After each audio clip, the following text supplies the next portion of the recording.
Muy buenos días, sean cordialmente bienvenidas y bienvenidos a esta grandiosa actividad creada por el Instituto Universitario Vivesano en el marco de su cuarto aniversario. 4 años de ofertar educación de calidad con acceso universal, y qué mejor forma de compartir con ustedes también en este cuarto aniversario espacios para el intercambio de saberes, espacios para conocer, aprender sobre las temáticas que nos apasionan. En este caso, ya está con nosotros nuestro protagonista, que junto a ustedes, de alguna manera, se encarga de ir labrando cada uno de los logros que en estos 4 años nos ha identificado, nos ha caracterizado como institución educativa líder en América Latina en torno a temáticas especialmente diseñadas para profesionales del área de la salud. Así que voy a aprovechar inmediatamente el espacio de saludar al profesor Luis Miguel Becerra. Bienvenido, profesor. Un gusto saludarlo, tenerlo por acá. Bienvenido. Profe, buenos días. Muchísimas gracias por la invitación. Como siempre yo les digo, para mí es un honor, es un verdadero gusto el poder estar en estos eventos, el poder participar en Vivesano, porque pues más que una universidad y un centro de enseñanza, pues somos una familia, todos metidos en el mismo rol de tratar de poner nuestro granito de arena. Muchísimas gracias y de verdad que siempre será un honor para mí y un privilegio el poder estar aquí con ustedes. Gracias, profesor. El profesor Luis Miguel Becerra nos acompaña desde Colombia. Y profesor, ¿qué le parece si también le pedimos a nuestra querida comunidad que puedan comenzar dejando su saludo en el chat, desde donde nos acompañan, por allí cuando de alguna manera completaron este formulario, dejaron mensajes de felicitación y bueno, estamos totalmente agradecidos. Recuerden que nuestra filosofía siempre ha sido trabajar por ustedes, diseñar programas de calidad y con acceso universal, que era como lo destacaba. También nos acompaña en esta actividad el día de hoy el profesor Carlos Ramos, director del Instituto Universitario Vivesano. Y bueno, ¿quién mejor que él para saludarles, para dejar ese mensaje que siempre lo caracteriza a él, un mensaje de motivación? Y bueno, profesor Carlos Ramos, es un placer también poder contar con su presencia y su participación en esta actividad en el marco de nuestro cuarto aniversario. Bienvenido. Gracias, profesor Rafael. Un saludo también de amistad, de cordialidad para nuestro gran colega, el profesor Luis Miguel Becerra. Hoy por hoy estamos acá desde hace 4 años, juntos, de forma directa o de forma indirecta. Todos, casualmente los que estamos acá en esta palestra, nos hemos acompañado en este camino. Un camino que sabemos no ha sido fácil. Un camino que a pesar de cualquier dificultad lo hemos sobrellevado. Un camino que nos permite seguir creciendo y seguir soñando y seguir pensando que la educación, como tú bien lo comentabas, profesor Rafael, la educación de calidad y de acceso universal no es una utopía. Al contrario, es una realidad. Y todos nosotros la vamos a llevar a cabo, todos nosotros la vamos a poder hacer realidad. Y es por ello de que Vivesano viene para hacer rebeldía con todas esas instituciones tradicionales. Realmente somos rebeldes, somos en contra de lo tradicional y es por ello de que nos apegamos siempre a todas las tecnologías, a todas las ciencias informáticas como tal, para que en conjunto con la mejor educación podamos hacer un binomio perfecto.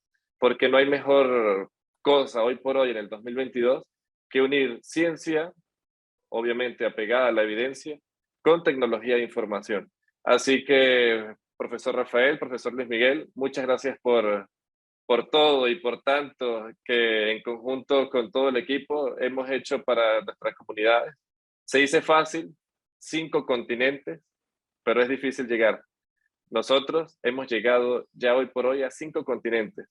Hace un par de meses comentábamos que llegábamos también incluso para Japón. Llegábamos también en países del África como Mali. Entonces, de verdad que muy, pero muy felices por eso. Profesor Luis Miguel, nuevamente bienvenido. Muchas gracias por acompañarnos. Y tenemos mucho camino por recorrer juntos. A todos y todas nuestros asistentes, muchas gracias por acompañarnos. Y bueno, este año venimos con todo. Les vamos a ofrecer cosas muy, pero muy interesantes. Gracias, profesor Carlos Ramos, director del Instituto Universitario Vive Sano, que brindaba estas palabras de bienvenida. Saludamos a Jocelyn desde Ecuador. Cordial saludo para ti también.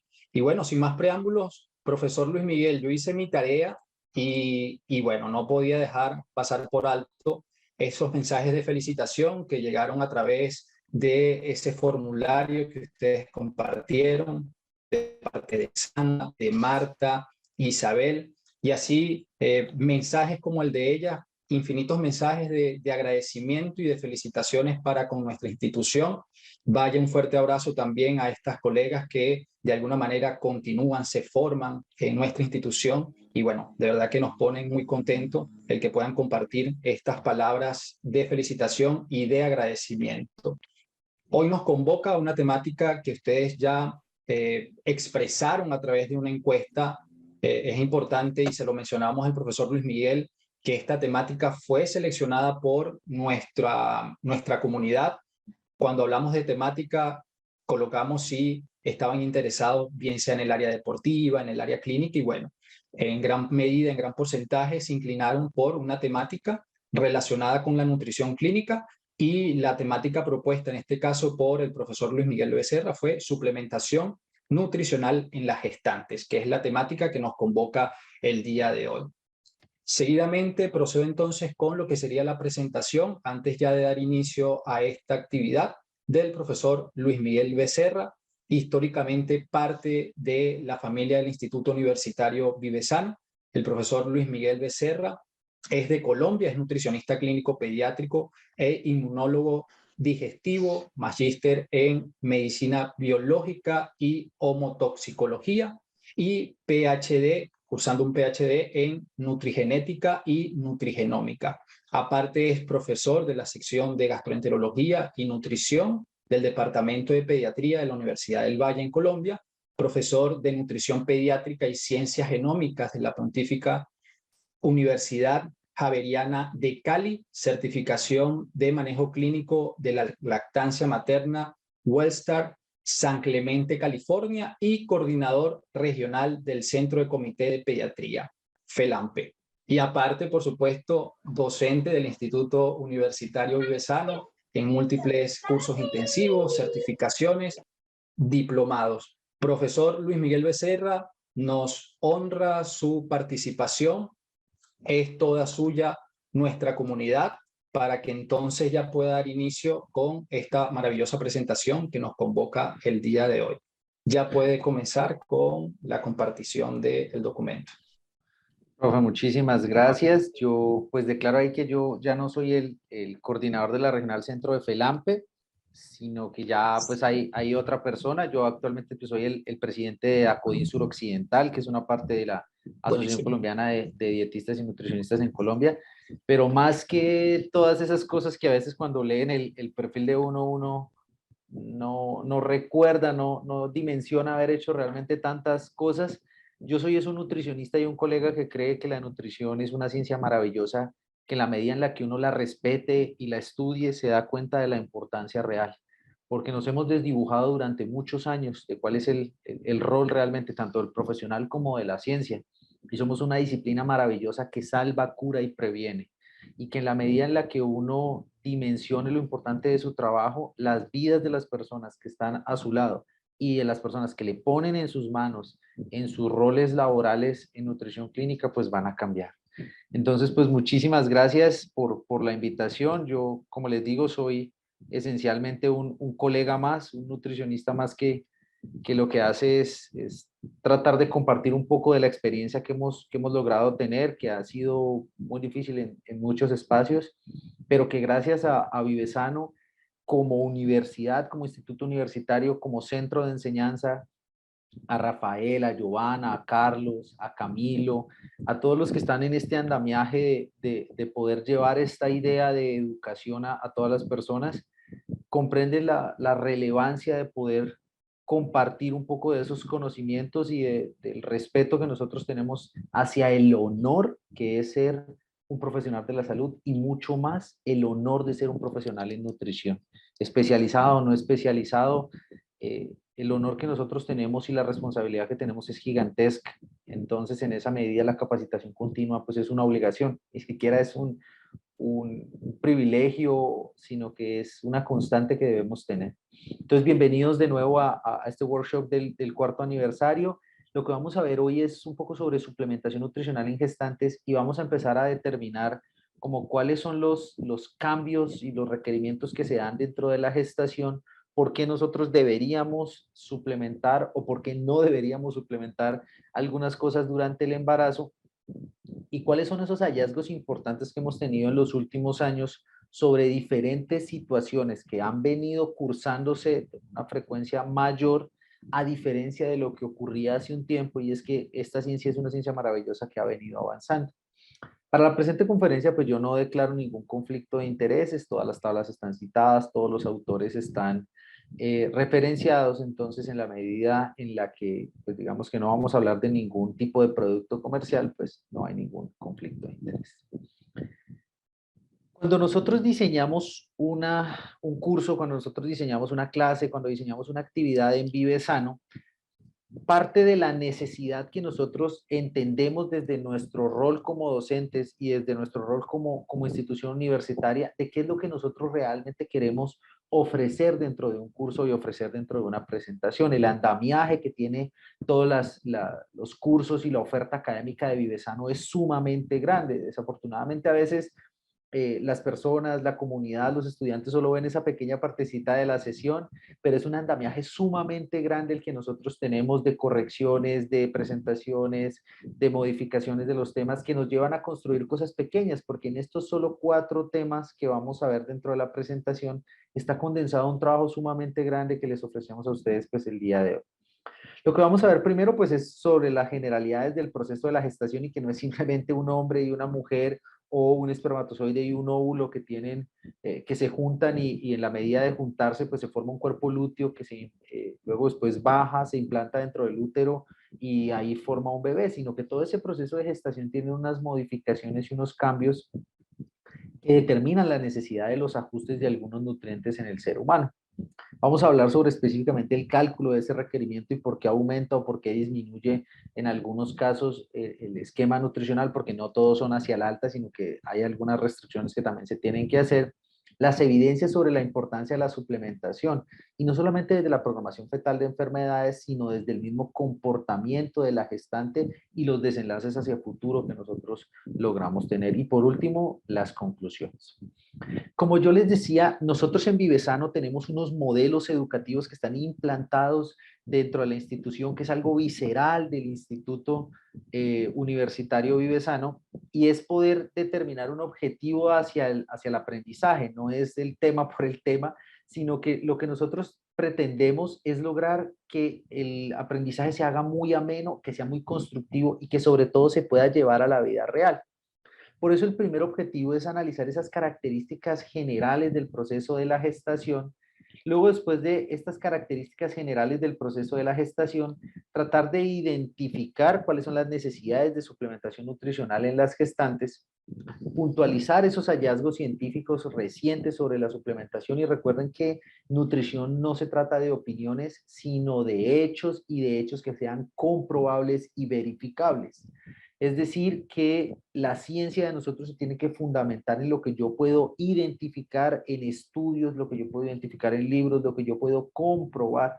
Y eso nos lleva al cuarto objetivo de esta presentación, que es tratar de concientizar tanto a la población general como a ustedes, que son esencialmente la base fundamental del manejo que nosotros hacemos a lo largo del mundo, como lo decía Carlos, porque no es solamente puntualizado en el país en donde estamos, sino que esto es global, de que esa importancia de la individualización del manejo nutricional es lo que hace diferente al profesional en nutrición y mucho más al profesional en nutrición que se forma en Vive Sano, que desafortunadamente en los espacios clínicos a veces se pierde, pero que cuando ustedes están aquí en el marco del Instituto Universitario Vive Sano y de cada uno de sus programas, ustedes pueden comprender la importancia de ese puntico adicional que nosotros damos en cada una de las sesiones que vamos a desarrollar y que ustedes pues obviamente lo hacen también a nivel clínico.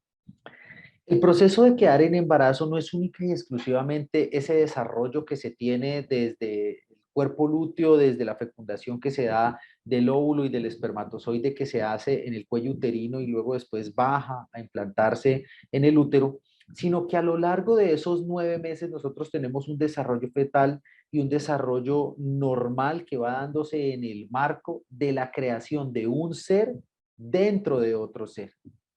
La dependencia del estado de salud del feto es 99% solo dependiente de la mamá y un 1% dependiente del medio de la mamá. Es decir, que si nosotros controlamos el universo de creación del feto, que es la mamá, podemos ayudar al beneficio tanto de esa gestante como de esa descendencia que viene. Y es que la mayoría de estudios han demostrado en programación fetal de enfermedades, digamos que más adelante vamos a ver en ello, es que si nosotros hiciéramos bien las cosas desde el momento del espacio fetal, las personas que atienden nutrición clínica, las personas que son profesionales de la salud de adultos, prácticamente se quedarían sin trabajo, porque casi todas las enfermedades, podríamos decir que hay aproximados de entre 8 de cada 10 enfermedades, se pueden prevenir desde el momento fetal con unas acciones en específico que van en el desarrollo integral. Esas acciones van en el marco del tratamiento nutricional. Cuando nosotros hablamos con epidemiólogos, los epidemiólogos nos dan unas frases como muy certeras en referencia al estado de salud de las personas y ellos lo que dicen es que el principal factor de exposición en el ser humano es la alimentación, ni siquiera es el medio ambiente. Nosotros nos exponemos 4, 5, 6, 10 veces al mismo tipo de exposición o de factor de exposición que es la alimentación. En cada bocado que nosotros hacemos, nos construimos o nos deconstruimos o nos destruimos de adentro hacia afuera. Es decir, que cada bocado que yo tengo, cada comida que yo tengo, debo considerarla como un día más o un día menos de vida, porque así es. Esencialmente es el régimen de alimentación el que hace las modificaciones grandemente en esos estados fisiológicos. Dentro de la gestación y en esas generalidades de la gestación nosotros tenemos cambios cardíacos, cambios pulmonares, renales, gastrointestinales y hematológicos. El responsable del cambio en la tasa metabólica basal en la gestación, el responsable en el aumento de la demanda del gasto calórico es el gasto cardíaco de la persona. En la gestante hay un aumento de hasta el 40% del gasto cardíaco, es decir, que entre más gasto cardíaco hay, mayor demanda energética. Y esa es la razón fundamental de por qué en las gestantes se requiere una dosis de energía mucho mayor. En la medida en la que la masa miocárdica cambie y el volumen inframiocárdico vaya cambiando, el volumen sanguíneo va a ser mayor y a eso le llamamos una hipervolemia fisiológica, es decir, mayor concentración de líquido a nivel arterial y a nivel vascular como tal. Al haber un aumento de la concentración vascular, hay un aumento de los picos de presión arterial que casi siempre se dan desde la semana 36 en adelante, mayoritariamente, que es donde hay una mayor frecuencia de edemas, sobre todo en bota y en guante, donde hay una mayor frecuencia de preeclampsia, de eclampsia. Entonces, en la medida en la que vayamos construyendo esos mapas mentales para poder determinar en qué momentos debemos ser más específicos con la restricción de líquido, por eso el nutricionista sí o sí y el profesional de la salud sí o sí tiene que saber medir la presión arterial, porque en la medida de la consulta, ¿cómo podemos nosotros determinar si la restricción de líquidos, si la restricción de sodio que nosotros estamos haciendo es correcta o no es correcta, si nunca medimos la presión arterial? No podemos depender solamente de lo que el médico haga, porque el médico tiene unas funciones en específico, pero el nutricionista también tiene unas funciones y el régimen de alimentación debe modificarse con base a lo que nosotros encontramos en la clínica.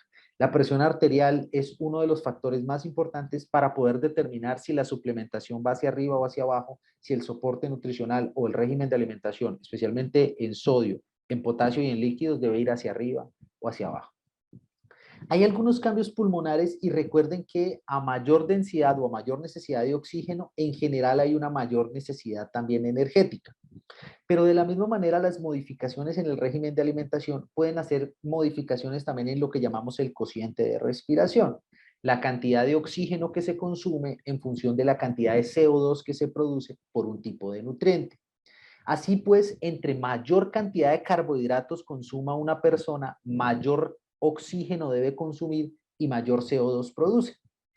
En la medida en la que el volumen corriente y la capacidad respiratoria de la mujer aumenta, pero hay una reducción de la capacidad de distendibilidad pulmonar, si yo no controlo los carbohidratos en el régimen de alimentación de la gestante, el cociente de respiración tiende a ser mayor y la gestante tiende a ahogarse con mayor facilidad, tiende a producir mayores especies reactivas de oxígeno. Y fijen cómo simplemente evaluando la frecuencia respiratoria o simplemente la capacidad cardiopulmonar de la gestante, ya el régimen de alimentación se modificó. En la medida en la que hay un aumento del volumen sanguíneo y hay esta hipervolemia fisiológica, hay lo que llamamos la hemodilución. Esta hemodilución es una disminución de la concentración, no del número, sino de la concentración como tal de glóbulos rojos.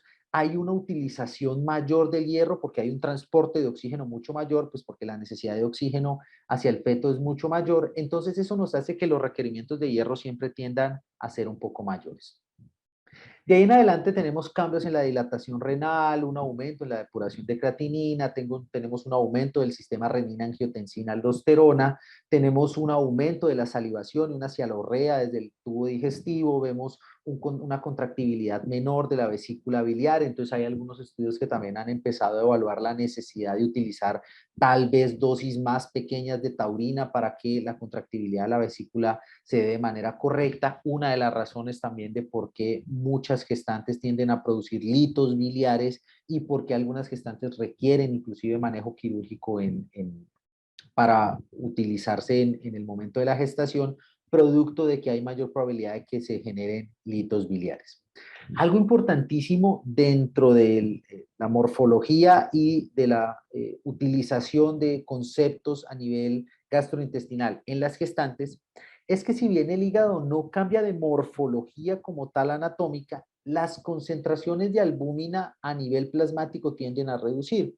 No por fuera de los valores normales de 3,5 a 5, como dicen la mayoría de los libros, o sea, no se convierten en albúminas críticas, pero sí la albúmina tiende a ser un poco más hacia abajo y recuerden que la albúmina es el principal transportador de medicamentos.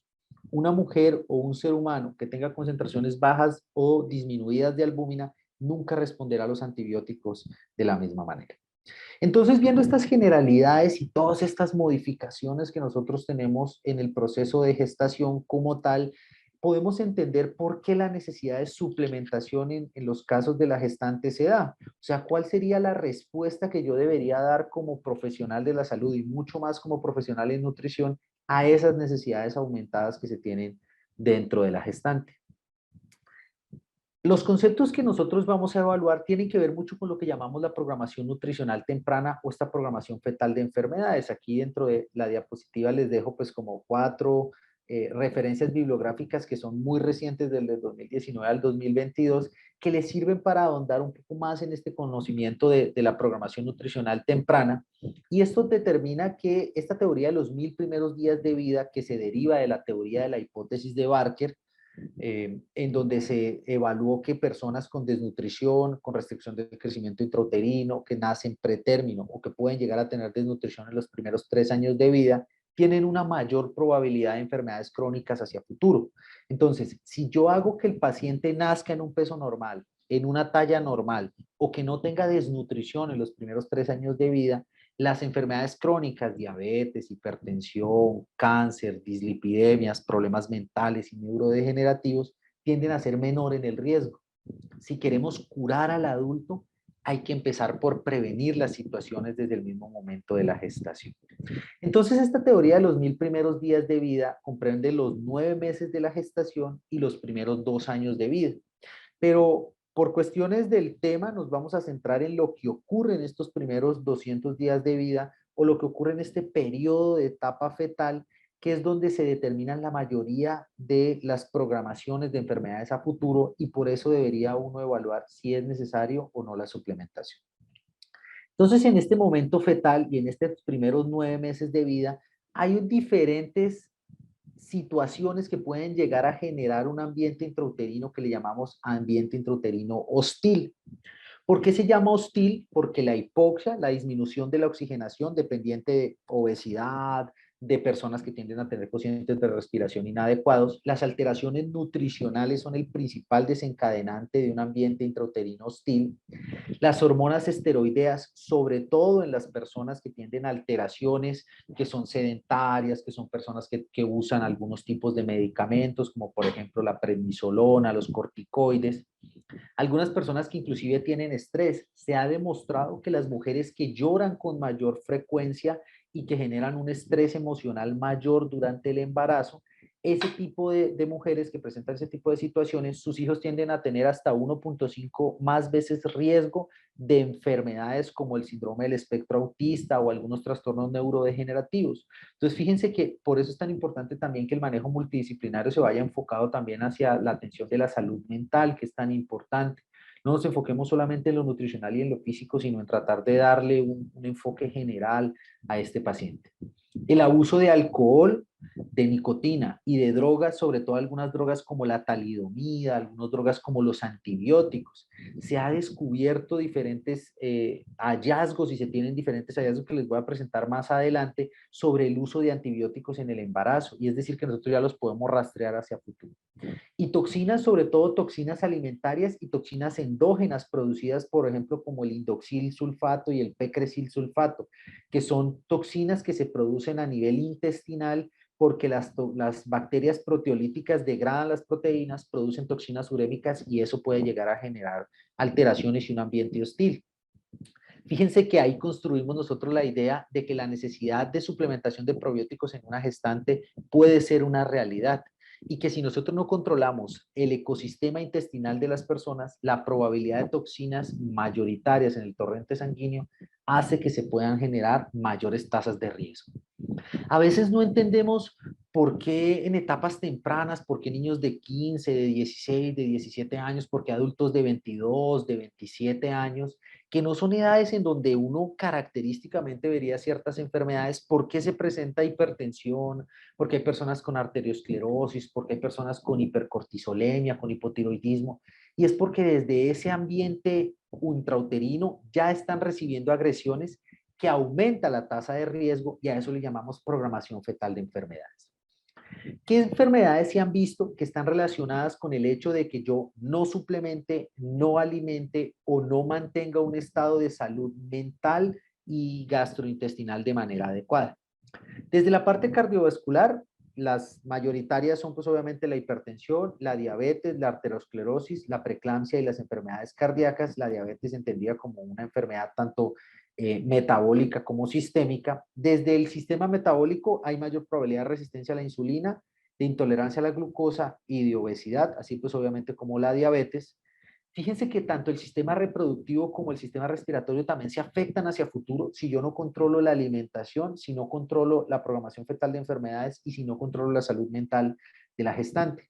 Las personas que tienden a tener un ambiente hostil en espacio intrauterino son más probables que sufran de síndrome ovario poliquístico, de adrenarquia o de una menarquia precoz. También desde el sistema respiratorio vemos que puede haber un EPOC o un asma más frecuentemente en personas que tuvieron un ambiente hostil desde el espacio intrauterino que no. Y como pueden ver en la diapositiva, pues hay desde el sistema endocrino hasta el sistema nervioso y el músculo esquelético, demostrando que la alimentación es el principal factor por el cual yo programo enfermedades desde el espacio fetal. Y la alimentación es un determinante dentro del proceso de gestación para poder entender que los pesos y los aumentos de peso en la gestación pues son dependientes mayoritariamente de la alimentación. Esta es una revisión que se hace desde el 2014 sobre ganancia de peso y lo hacen en Wellington. Entonces, al hacer esta revisión, ellos empiezan a evaluar y a decir, fíjense que el estado de salud previo a la gestación es uno de los factores más importantes para la modificación de la carga calórica y para la modificación de la suplementación en las gestantes. Lo más importante que debemos evaluar en la primera consulta para cualquier gestante es cuál era su estado nutricional previo a la gestación. Si bien se ha utilizado siempre el índice de masa corporal, que pues para muchos es una medida muy arcaica y que realmente tiene muchos problemas en la evaluación del estado de salud, se cree que la medición del índice de masa corporal previo a la gestación determina per se la ganancia de peso. Cualquier gestante que ingrese en bajo peso, es decir, con un índice de masa corporal de 18,5 hacia abajo, deberá subir entre 12,5 y 18 kilogramos hasta finalizar el embarazo en los 9 meses, es decir, que subirá más o menos en unos 500 gramos por semana. Para personas que ingresan en un estado nutricional normal, deberán aumentar entre 11,5 y 16 kilogramos, que se traduce más o menos a unos 420 gramos semana. Personas que suben en sobrepeso o que llegan en sobrepeso a la gestación deberán aumentar entre 7 y 11,5 kilos, que se traduce en 280 gramos semana. Y para personas obesas, fíjense que sí deben subir de peso entre 5 y 9 kilogramos hasta finalizar el embarazo. Eso nos lleva a otro punto importante de la presentación. La gestante no debe perder peso en el embarazo. A no ser que la gestación sea en el marco de una obesidad mórbida, la gestante nunca debe perder peso. Entonces la pregunta sería, entonces esos 5 a 9 kilogramos de peso, ¿de qué dependen? Esos 5 a 9 kilogramos de peso, recuerden que el 30% del aumento de peso durante la gestación es solamente del feto. Esos 5 a 9 kilogramos se constituyen en ese peso del feto, que serían más o menos 3.000 gramos, y un aporte de entre 2 y 5 kilogramos de tejido graso y de tejido muscular y de tejido óseo residual para poder determinar periodos de lactancia adecuados. Nunca permitan que la gestante pierda peso, ni tampoco permitamos que esta cultura, que a veces es inadecuada por algunos nutricionistas, por algunos ginecólogos, por algunos profesionales de la salud que, digamos que no tienen mucho conocimiento en esta parte, le dicen a la gestante que tiene que perder peso. A no ser que la gestante no tenga una obesidad mórbida en el marco de la gestación, no se debería perder peso porque el aumento del riesgo de restricción del crecimiento intrauterino y de parto pretérmino es mucho mayor. ¿Cuál es el aumento de peso para poder determinar la suplementación en las gestantes cuando es más de un bebé? La dietoterapia de Krause en la edición 13 nos demuestra que el aumento de peso en únicos, gemelares y trillizos, pues obviamente debe ser diferencial. Si bien el peso al nacer probablemente pueda estar entre 2.800 y 3.200 gramos en algunos, digamos que poblaciones en donde el peso es mayor y la talla es mayor, pues obviamente los pesos tienden a ser un poco mayores. Las semanas de gestación promedio en la que nacen los niños únicos como parto único o como gestación única es entre 38 y 41 semanas, hasta la 42 se puede considerar normal. Para gemelos, en general pueden llegar a nacer entre 36 y 37 semanas e inclusive algunos estudios y algunos libros esquematizan que la mayoría de los trillizos podrían nacer entre 34 y 35 semanas con pesos que pueden oscilar entre 1.900 y 2.200 gramos y que según esos tipos de poblaciones y que según el tipo de la gestante pueden llegar a considerarse como pesos normales en el marco de gestaciones múltiples, no en gestaciones unitarias, sino siempre en gestaciones múltiples. Entonces, la determinación del requerimiento y de la suplementación energética modificada en el régimen de alimentación va enfocado también en el periodo en el cual nosotros la obtenemos. No es frecuente en Latinoamérica, bueno, en el mundo como tal, que la gestante llegue en el primer trimestre. Es decir, no es común que lleguen en esas 18 primeras semanas de gestación, porque en la medida en la que los embarazos se evidencian de manera tardía, por eso la resolución, por ejemplo, la RIEN de Colombia del 2016, establece qué hacer si te llega desde el primer trimestre y qué hacer si te llega desde el segundo trimestre.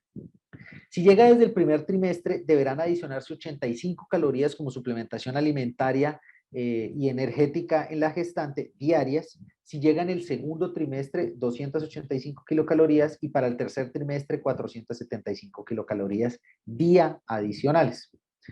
Como muchas gestantes llegan ya sobre el segundo trimestre, lo que hacemos nosotros es ajustar esa densidad calórica. Y si no tuvo una atención desde el primer trimestre, ya no iremos con 285 calorías semana, sino con 300 calorías adicionales semana.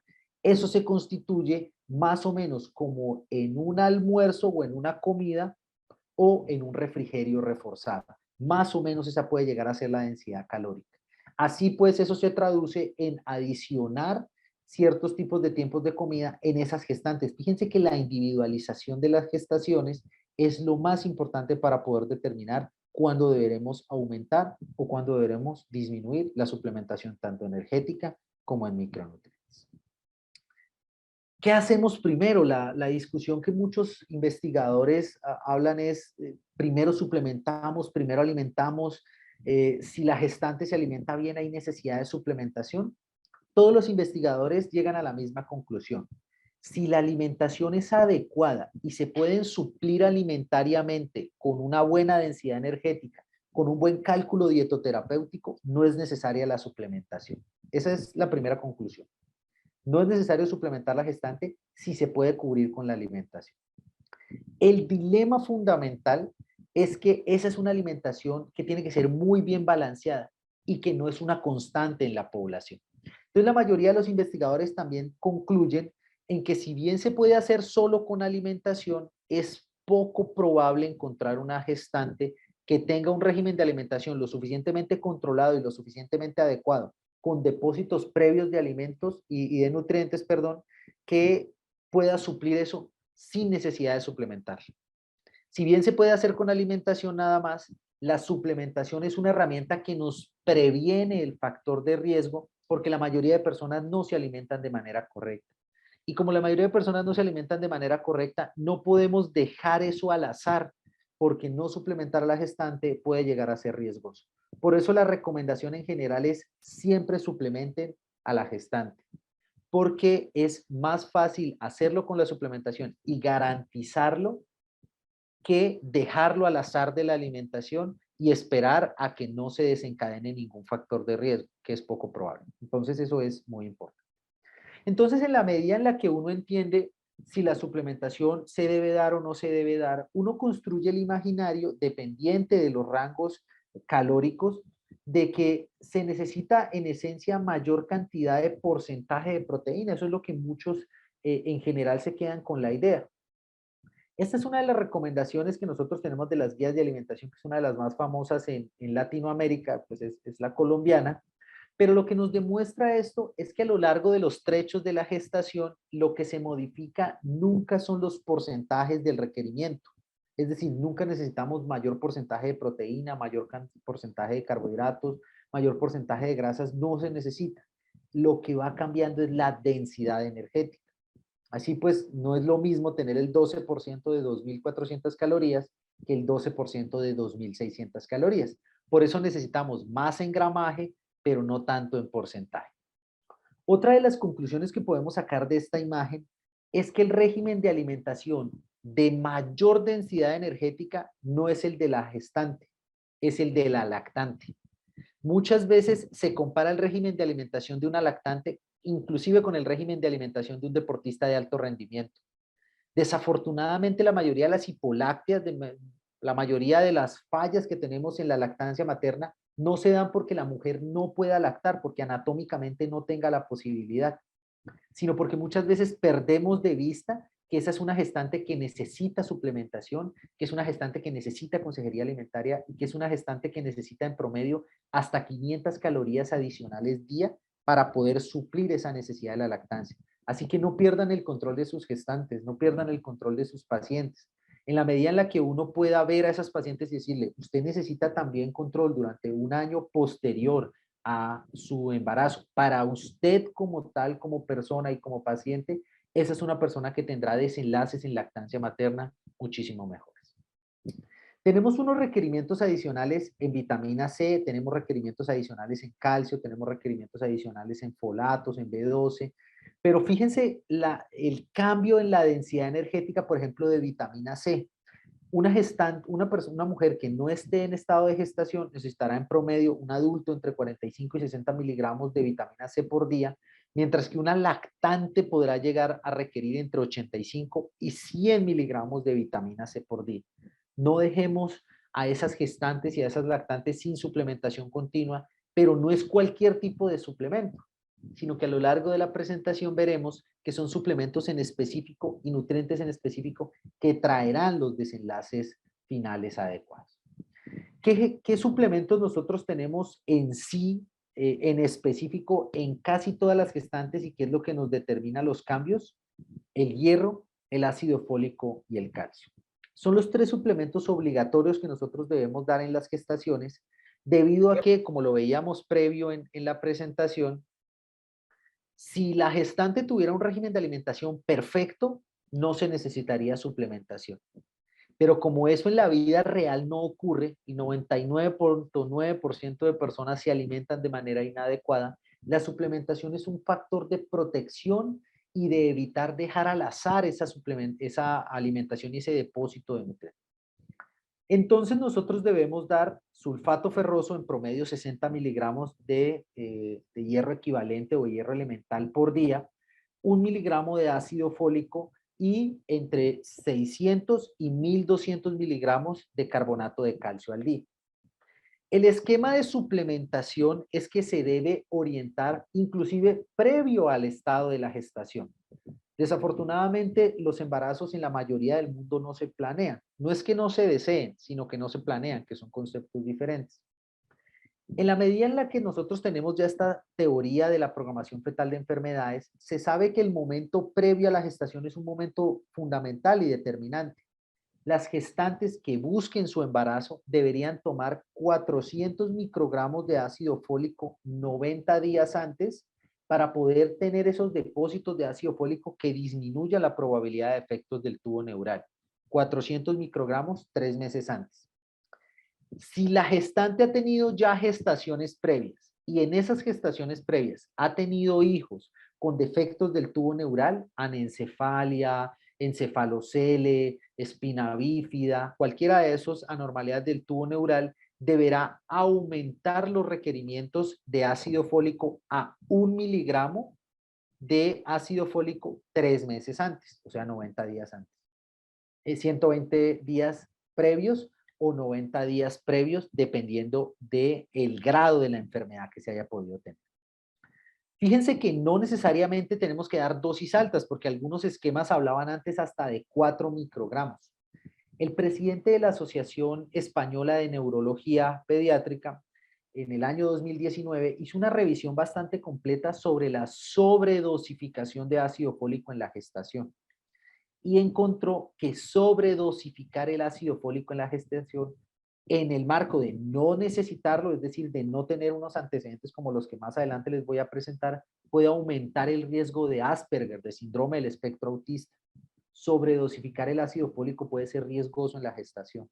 Por eso es muy importante no dar excesivamente, pero tampoco que nos falte la suplementación. Por último, el carbonato de calcio. Nosotros necesitamos ingestas mínimas de 1200 miligramos en las gestantes, por eso nosotros podemos complementar desde los mismos 600 hasta los mismos 1200 en tabletas, pero si la gestante ya tiene per se complicaciones o si tiene algún factor de riesgo de preeclampsia o de síndrome de HELP o crisis hipertensiva, debemos ajustar la recomendación en carbonato de calcio. Si la gestante tiene factores de riesgo como sobrepeso, antecedentes previos de preeclampsia, hipertensión arterial que haya iniciado previo a la gestación, debemos dar sí o sí en esquemas de suplementación los 1200 miligramos de calcio, que pueden ser una pastilla de 600 miligramos en la mañana, una de 600 miligramos en la noche. Si la gestante ya tiene complicaciones hipertensivas, si la gestante tiene sufrimiento fetal, si la gestante hace un síndrome de HELP, si está hematizada, si tiene esos picos arteriales por encima de 160, de 180 en la presión arterial, la recomendación de los expertos es utilizar 2 gramos de carbonato de calcio al día. En la medida en la que nosotros vayamos viendo las necesidades de suplementación, siempre recuerden que los metaanálisis y las revisiones sistemáticas son los que mayor fuerza de recomendación tienen. No debemos dar recomendaciones basadas en casos puntuales o solamente en estudios de caso porque no tenemos la fuerza de recomendación. Este es un estudio que hace una recopilación de otros estudios, hace revisiones temáticas y revisiones sistemáticas de información sobre si la suplementación sería adecuada para prevenir o para tratar la diabetes gestacional y empieza a evaluar todos los suplementos. Fíjense que hay información suficientemente fundamentada en que la administración de Lactobacillus rhamnosus, Lactobacillus GG, que es Golbas y Goldrich, o Bifidobacterium lactis, en unidades formadoras de colonias de 1 por 10 a la 10 unidades formadoras de colonias, sí reduce significativamente la incidencia de diabetes gestacional, pero no tiene diferencia en el peso fetal. Es decir, si yo tengo un paciente que está con restricción del crecimiento intrauterino, los probióticos no me van a funcionar para nada. Pero si tiene diabetes o riesgo de diabetes gestacional, la administración de probióticos sí puede ser benéfica.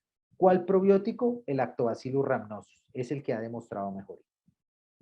Con respecto a la vitamina B6, se ha visto que en los pacientes en los cuales se suplementa vitamina B6, en función de la evaluación del test del test de tolerancia oral a la glucosa, sí se ha visto que las personas que se suplementan con vitaminas B6 tienen significantemente, en comparación con los grupos de control, mejor tolerancia a esos exámenes de tolerancia a la glucosa oral y tienen mejores desenlaces en hiperglicemias finales.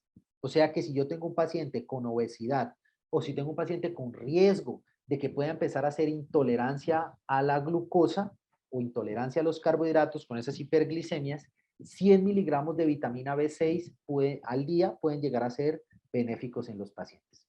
Para el magnesio también hay varias denominaciones y fíjense que cuando yo administro 250 miligramos de magnesio al día en las personas que tienen factores de riesgo para poder tener resistencia a la insulina, factores de riesgo, es decir, no para todo el mundo, sino obesos, hipertensos, personas con hiperglicemia previa, personas con acantosis nígricans, con acrocordones, la administración de 250 miligramos al día en estudios aleatorizados, controlados, con placebo, doble ciego, han demostrado mejoría en la glucosa en ayuna, mejoría en los índices OMA y R, y ha demostrado que los pacientes en la descendencia tienen menores riesgos de síndrome de ictericia del neonato. Entonces, fíjense cómo hay alguna información que ya le va demostrando a uno, pero siempre recuerden que debe ser seleccionada en el paciente correcto. No es para todo el mundo, sino para pacientes que tengan factores de riesgo.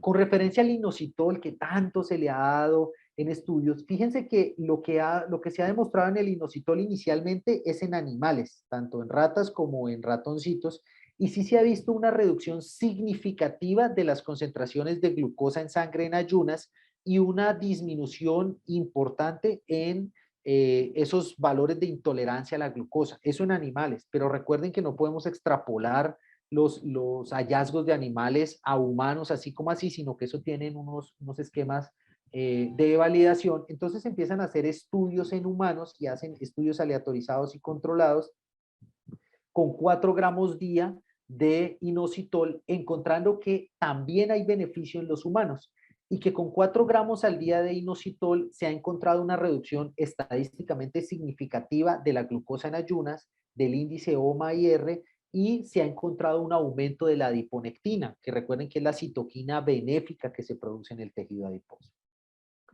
Para dosis de vitamina D hay dosis variables de entre 50.000 unidades y 200 unidades.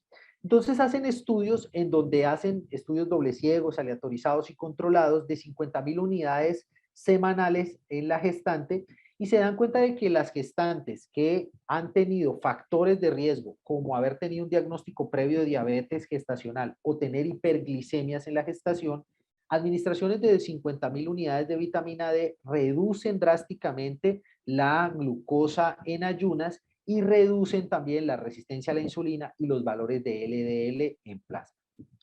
Cuando nosotros vamos a evaluar los hallazgos de selenio, de zinc y de fibra, lo que nosotros debemos evaluar es las concentraciones.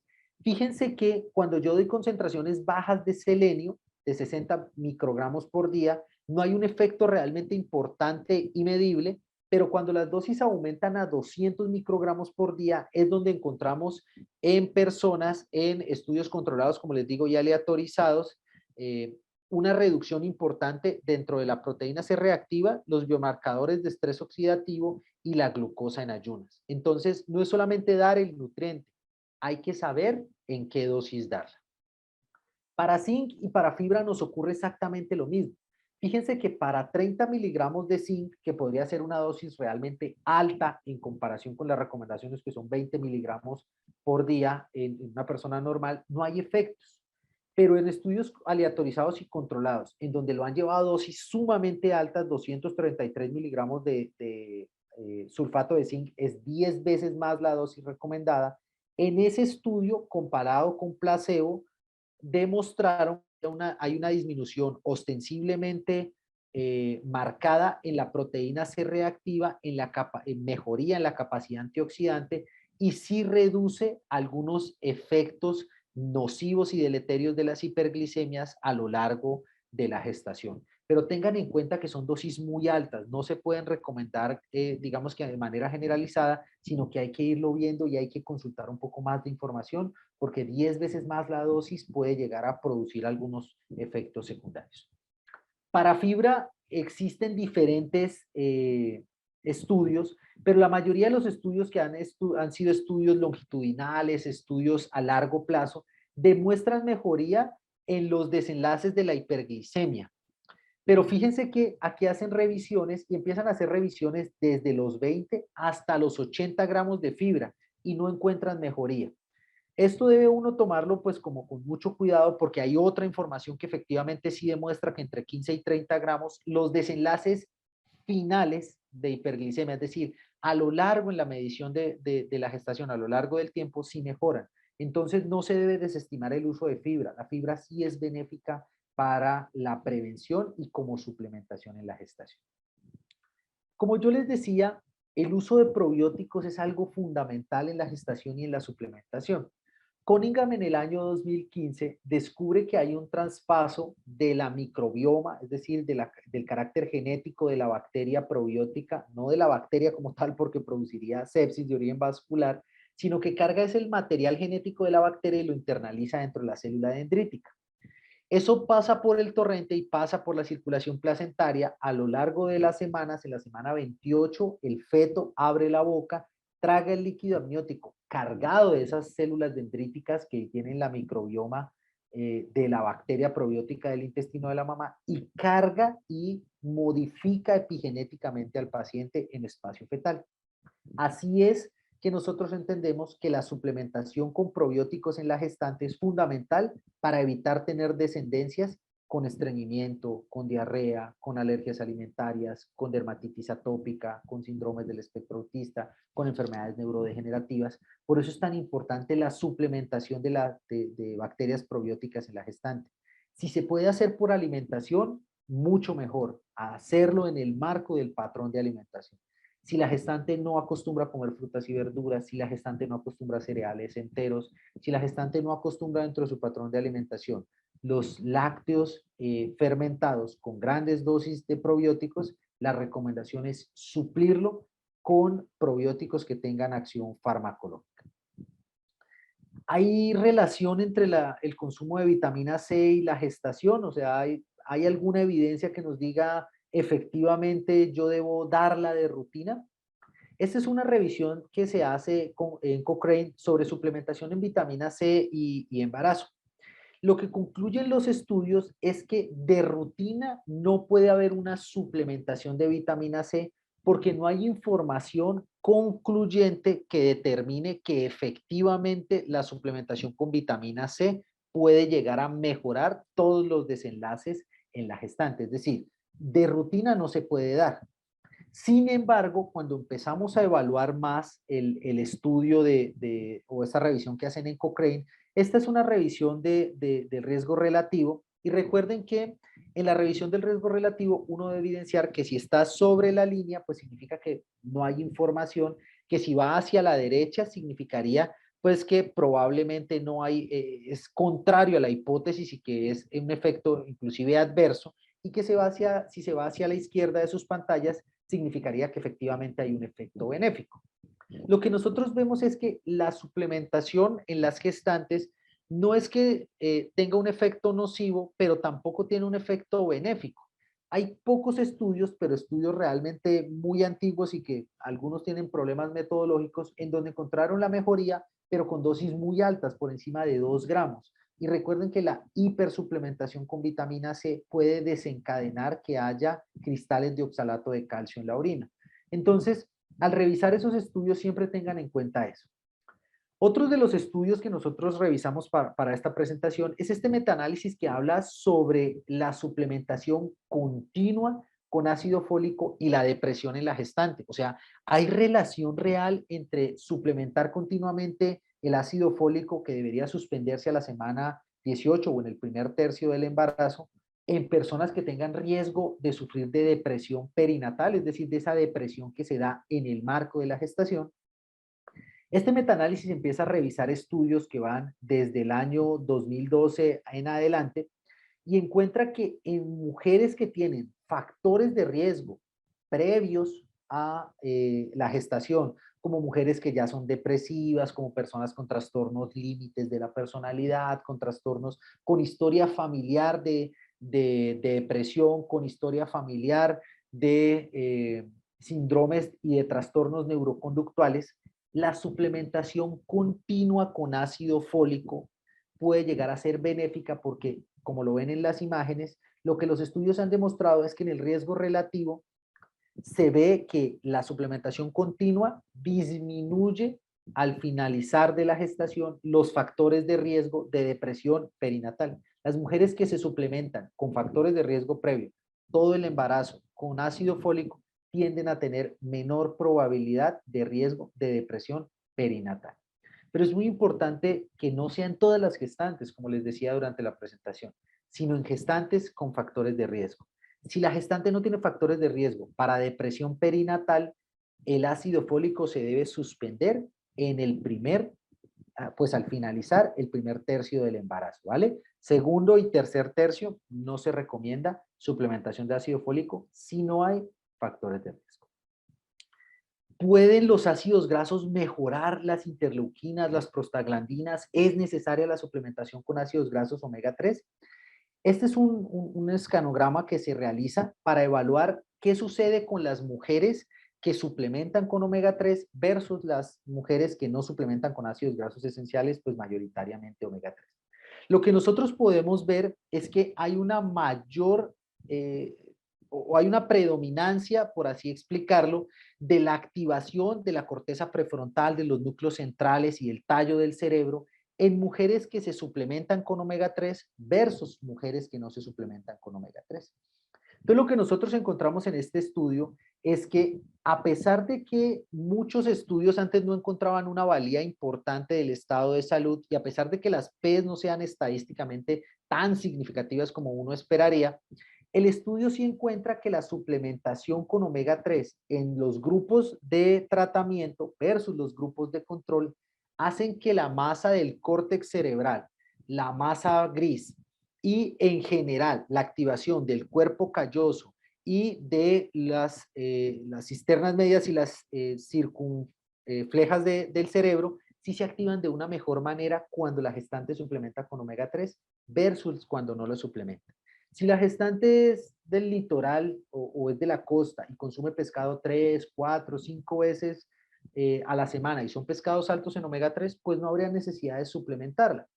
Pero si es una gestante que dentro del recuento de 24 horas o la frecuencia de consumo de alimentos no hay fuentes adecuadas de ácidos grasos esenciales, la recomendación es utilizarlo dentro de la suplementación.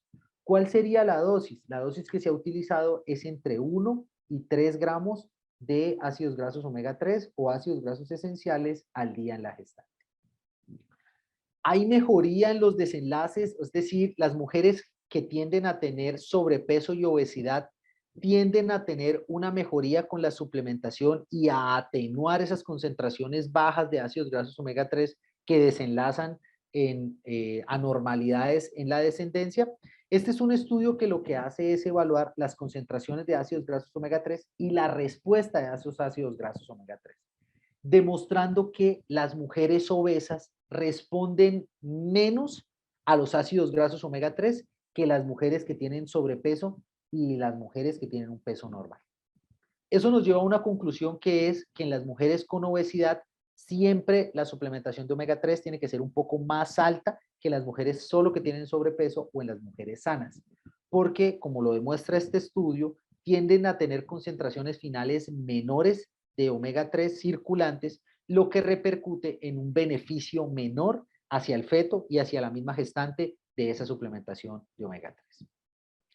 Ya para finalizar, este es uno de los últimos estudios que hay sobre programación fetal, suplementación y desenlaces finales, demostrando que las gestantes que consumen menor concentración de proteína y que hay menor concentración de aminoácidos esenciales y no esenciales en sangre de esas gestantes, el factor de riesgo en esa programación fetal de enfermedades, los cambios epigenéticos, las adaptaciones que se tienen a concentraciones bajas de proteína y el bajo suministro de aminoácidos aumenta el factor de riesgo para que primero no se haga un reatrapaje nutricional en los primeros años de vida y para que algunos factores epigenéticos como los trastornos con el POMC y los factores de los sistemas asociados a la leptina respondan peor en los adultos que fueron descendencia de gestantes que tuvieron bajas concentraciones de aminoácido o bajo aporte de proteína en la alimentación. Recuerden que no es sobredosificar la proteína, pero siempre recordemos que todas las proteínas no son iguales y que en la medida en la que uno suplemente proteína o la adapte en la alimentación y permita esas concentraciones de aminoácidos más normales en las gestantes, los desenlaces y la descendencia, la salud de esas personas hacia futuro se va a beneficiar mucho más. Entonces, en conclusión, podemos lograr 5 cosas de esta presentación de suplementación nutricional en la gestación. Primero, que los requerimientos nutricionales en las gestantes pues son diferentes a los requerimientos de las mujeres que no están en estado de gestación. Lo segundo es que hay algunos nutrientes que son críticos para la suplementación. El hierro, el ácido fólico, el calcio, el DHA y los probióticos. Que la suplementación con probióticos es indispensable en la gestación si no se consumen lácteos fermentados y fibra prebiótica. Cuarto, que los periodos de gestación son unos términos y unos tiempos de ventana metabólicas únicos en los seres humanos y que si no aprovechamos para contribuir hacia la salud futura de esa descendencia en ese tiempo de ventana metabólica, estamos perdiendo una oportunidad muy grande y condenando a la humanidad a un futuro de enfermedad. Por último, no se recomienda el uso de polidosis en suplementación nutricional, sino que en la medida en la que hemos hablado de la especificidad y de hacerlo puntualmente con cada uno de los requerimientos, no den dosis, no den multivitamínicos en polidosis, es decir, estos multivitamínicos en polvo, porque cada uno tiene interacción entre el uno y el otro, y en la medida en la que nosotros seamos específicos en la suplementación, en esa misma medida podremos beneficiar muchísimo más a las gestantes. Muchísimas gracias. Gracias, estimado profesor Luis Miguel Becerra. Excelente presentación que, como lo dije en un principio, viene a responder una necesidad de nuestra comunidad. Lo consultamos y la temática que salió a relucir era una temática relacionada con la nutrición clínica, pero no nos quedamos con eso. Le dije a Camilo, revisemos a ver qué ha arrojado nuestras encuestas y específicamente eran temáticas relacionadas con la salud materno-infantil y bueno, qué mejor que usted para responder, ¿sí?, a este llamado por parte de nuestra comunidad. Excelente presentación, profesor, como siempre, y quiero dar espacio a nuestra querida comunidad para saber si es que existe alguna pregunta en torno a la temática. Recuerden que está disponible nuestro chat o pueden levantar su mano y generar o formular esta pregunta a viva voz. Estaré muy pero muy atento a esas preguntas, inquietudes que se puedan haber generado en torno a esta temática. Así que estaré muy pero muy atento. Y bueno, profesor, reiterar palabras de agradecimiento de parte de nuestra institución. Siempre que lo contactamos, siempre está dispuesto. Es importante resaltar que el profesor Luis Miguel Becerra pues, tiene participación dentro de las ofertas académicas vigentes en el diplomado de nutrición clínica, en el diplomado en salud materno-infantil. Por allí también se viene un curso intensivo en suplementación nutricional. Creo que vi por allí alguna colega que había activado su micrófono. No sé si me lo puede confirmar. Estaré muy atento a las inquietudes o preguntas que se puedan, vuelvo y repito, haber presentado durante el desarrollo de la excelente ponencia de nuestro profesor Luis Miguel Becerra. Profesor, ya en el ejercicio profesional como tal en consulta, ¿cuáles son las principales dudas que llegan a presentar estas madres cuando le consultan a usted? Sé que como pregunta tradicional era el tema de la suplementación con ácido fólico, sin embargo usted muy bien aclaró y qué es lo que arroja la evidencia científica, pero en su ejercicio profesional, ¿cuáles son las principales dudas que se pueda estar presentando en estos espacios?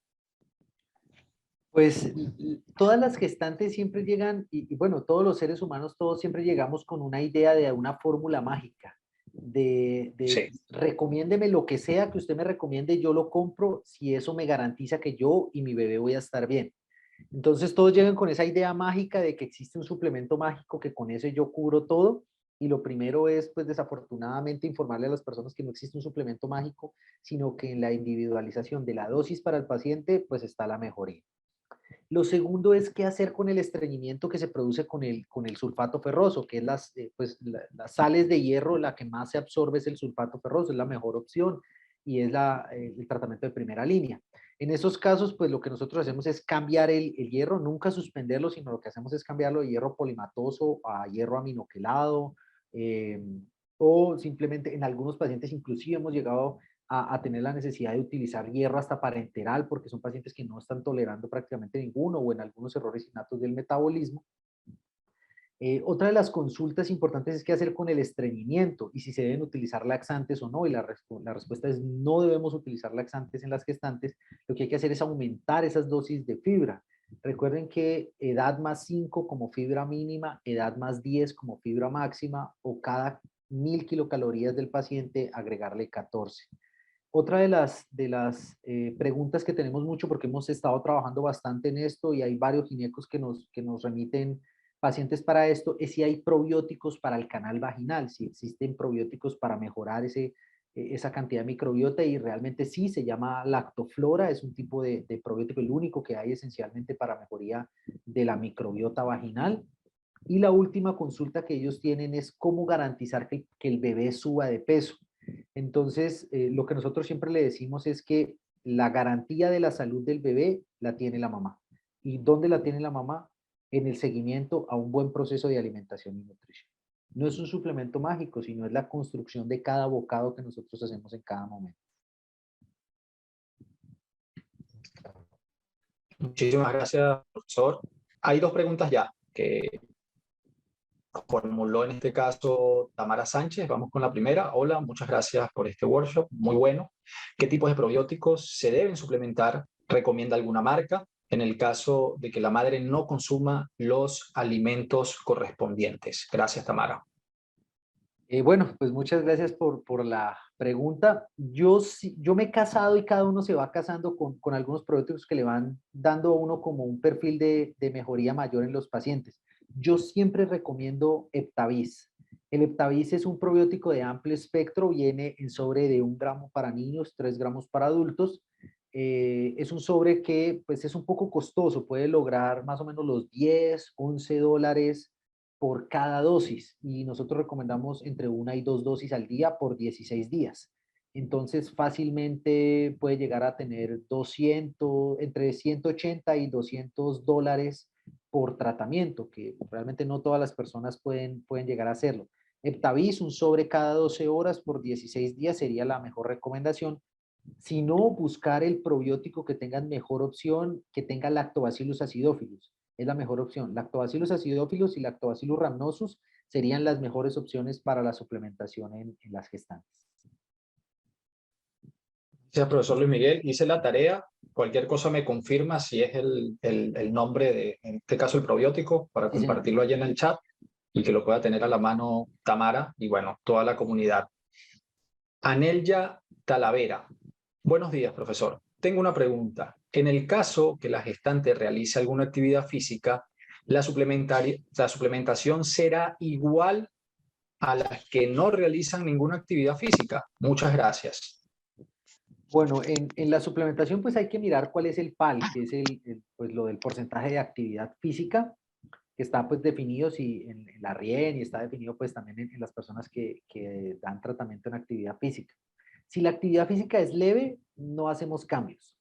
Si la actividad física es moderada a intensa, lo que nosotros hacemos es primero asesorarnos con una persona que sepa de deporte, porque los clínicos a veces no es que seamos muy fuertes, tenemos unas nociones generales, pero las personas de nutrición deportiva son muchísimo mejores. Entonces, lo que yo he aprendido de ellos es hacer el cálculo energético pues por los METs, el tipo de actividad física, el MET y el tiempo. Con eso miramos si la densidad calórica se tiene que modificar o no. Y dependiendo del tipo de actividad física y del tiempo de actividad física, saber si hay una suplementación necesaria o no. Por ejemplo, hay algunas suplementaciones que son más necesarias, por ejemplo, en ejercicios de resistencia, otras suplementaciones que son necesarias en ejercicios de fuerza, otras que son necesarias, por ejemplo, en la natación, en los triatletas, en maratonistas.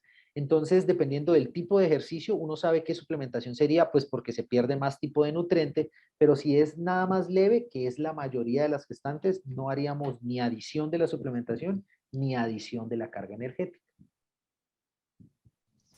Muchas gracias, profesor, por la respuesta y a Nelia por la pregunta que dejó en nuestro chat.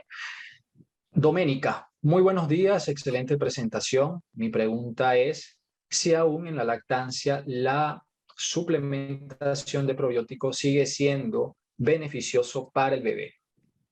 Sí, sí, porque en las bacterias probióticas que están en la leche también se benefician, que son esencialmente Lactobacillus acidophilus.